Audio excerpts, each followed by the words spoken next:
Hello friends, good morning, welcome back to blogs of Mamone. তো আজ হচ্ছে বৃহস্পতিবার। তো আমরা বেরিয়ে গেছি রেডি হয়ে পুজো দিতে যাওয়ার জন্য। তো মায়ের কাছে পুজো দেবো। আশা করি ভালো আছেন আপনারা, সুস্থ আছেন। আমিও ভালো আছি, সুস্থ আছি। তো একটু লেট হয়ে গেল বেরোতে বেরোতে। জানি না এখন মায়ের মন্দিরে কীরকম লাইন পড়েছে না পড়েছে।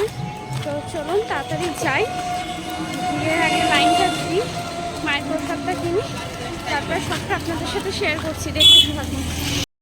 দেখুন মায়ের জন্য নিয়ে নিয়েছি পদ্ম ফুলের মালা আর কিছু পদ্ম। তো এখন নেব একটু জবা ফুলের মালা, তারপরে প্রসাদ নিয়ে এগোবো। তো পুজোর ডালা নিয়ে দেখুন রেডি হয়ে গেছি। তো এখন যাচ্ছি লাইনের উদ্দেশ্যে। তো সেরকম খুব একটা লাইন নেই, অল্পই লাইন আছে। আশা করছি ঘন্টার দুয়েকের মধ্যে হয়ে যাবে। তো চলুন আমার সাথে আপনারাও লাইনে দাঁড়াবেন।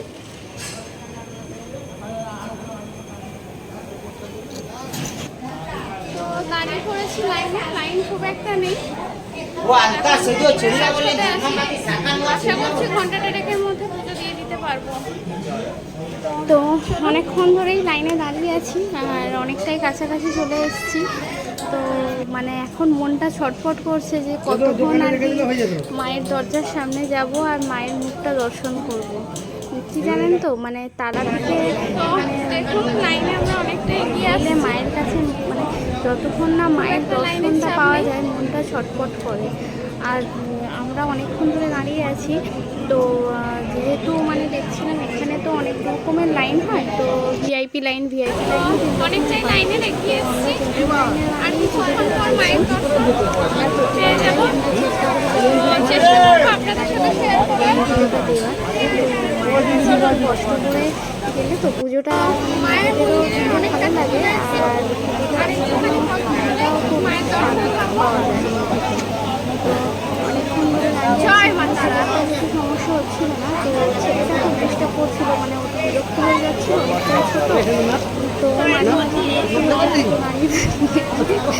আর আমার ভাই তো মায়ের মন্দিরে তো ফাইনালি আমাদের পুজোটা দেওয়া হয়ে গেছে। আমি অনেকবার চেষ্টা করেছিলাম সেখানে ভিডিওটা শ্যুট করার, কিন্তু মানে এত মানে ওই জায়গাটায় এসে তো মানে ভিআইপি লাইন জেনারেল লাইন তো মিশে যায়, তো এতটাই চাপ ছিল তখন মায়ের দর্শনটা পেয়ে আমার মাথাতে আসেনি যে আমি ভিডিওটা শ্যুট করব।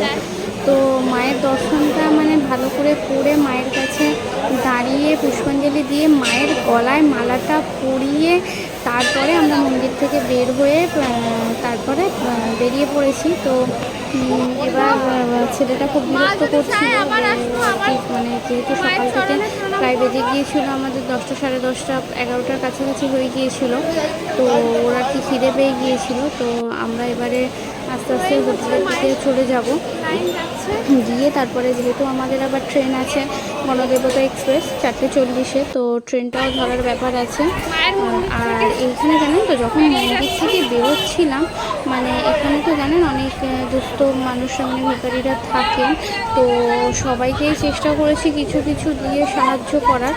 কিন্তু মানে কিছু মানুষ এখানে থাকে তো মানে এদের এটা প্রফেশন হয়ে গেছে যে মানে শুধু ইচ্ছে করে বসে থাকার। আর মানে সবাই তো পক্ষে সম্ভব নয় যে সবাইকে সব কিছু দেওয়ার, তো তাও মানে ওরা প্রচণ্ডভাবে বিরক্ত করতে থাকে। তো আমাদের তারপরে গিয়ে হোটেলে খাওয়া দাওয়া করে আমরা ট্রেনের টাইম হয়ে গিয়েছিল, তার অফিসে আমি কিছুক্ষণ শ্যুট করতে পারিনি, কারণ গিয়ে ছেলেকে খাওয়াতে তারপরে একটু রান্নাবান্না আমরা করতে গিয়েই খেয়েছি।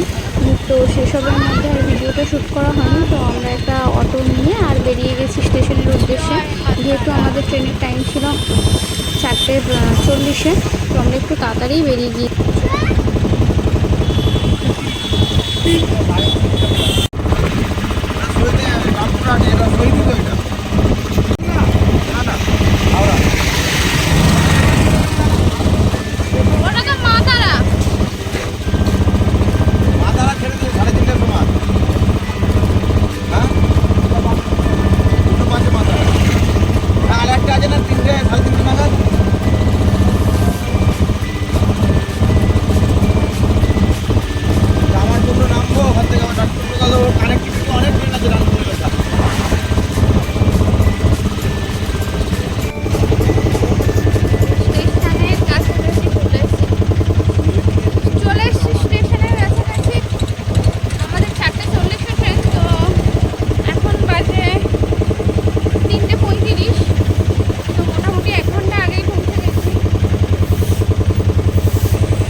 দিয়েছে কি এখনও জানি না, সবে 3:40, তো আমাদের 4:40 ট্রেন ছাড়ার টাইম। রাস্তায় যদি জ্যাম ট্যাম পাই তো ওই জন্য একটু তাড়াতাড়ি বেরিয়ে গেছি।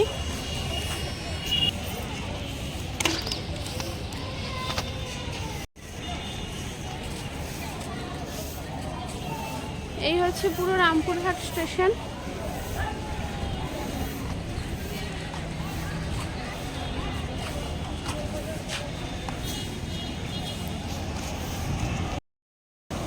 তো আসার সময় অটো ওদের ফিক্স রেট, তো 200 টাকা করেই অটো, যাওয়ার সময় 250 নিয়েছিল, তো আসার সময় 200 পড়লো।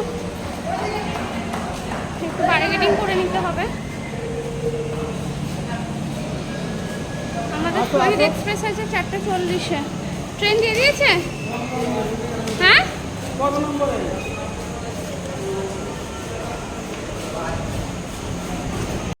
তো আমাদের ট্রেন দিয়ে দিয়েছে 4 নম্বর স্টেশনে। তো আমাদের চলুন 4 নম্বর স্টেশনে গিয়ে ট্রেনটা ধরি।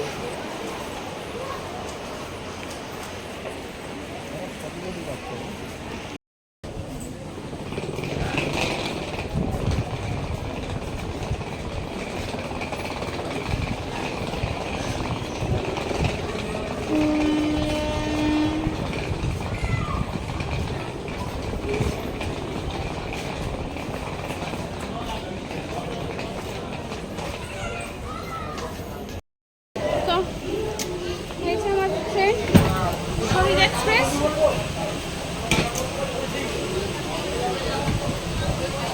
কোনটা আমাদের সিট? আর কোনটা? জলের মুখ কই? এটা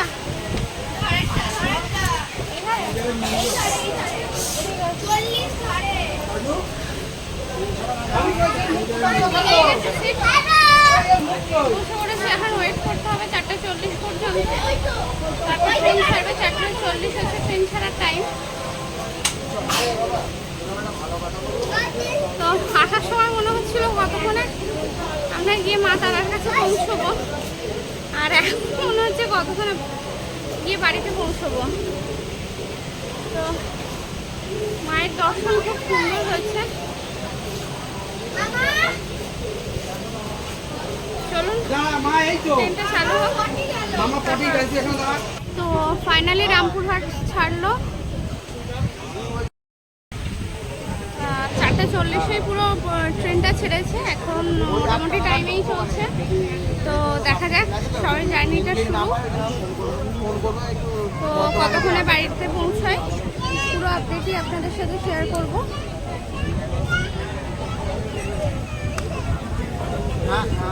ঢুকে যায়, তুমি দেখছি আমি বর্তমানে ঢুকে ফোন করছি।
এখানে গাছ হলে এরকম করবে না, একটু টেনে নিয়ে নেবে।